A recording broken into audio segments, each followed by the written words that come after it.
l'œuvre percée est justement venue d'une réflexion au sein de laquelle j'essayais d'établir quel objet, quelle référence au lieu je pourrais utiliser.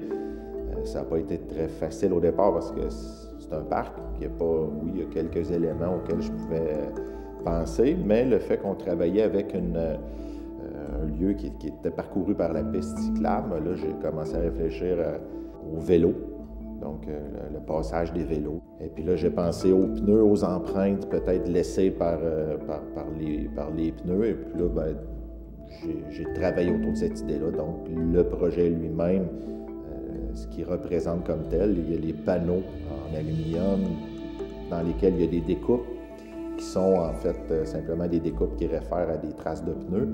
Ça réfère aussi à des feuilles d'arbres, on peut dire les nervures. Ça réfère aussi aux panneaux routiers qu'il n'y a pas loin.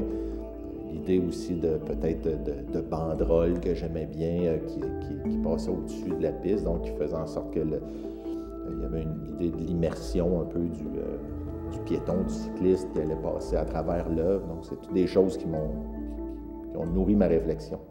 Moi, j'aimais beaucoup ce projet-là, déjà au départ, quand j'ai reçu l'invitation, parce que généralement, les œuvres d'art, on les rencontre sur le territoire. On passe tout près, des fois, on ne les remarque pas.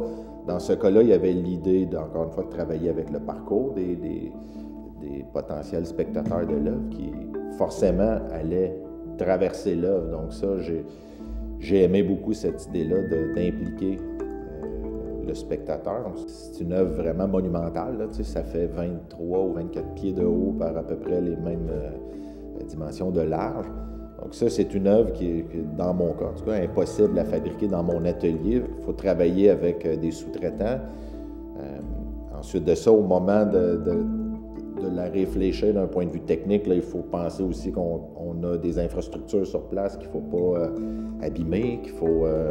donc, le travail avec l'ingénieur, donc on part d'un travail qui, au début, est bien spontané, puis c'est bien le fun à travailler là-dessus comme artiste, puis ensuite, on tombe dans un aspect qui est plus rigoureux puis plus technique.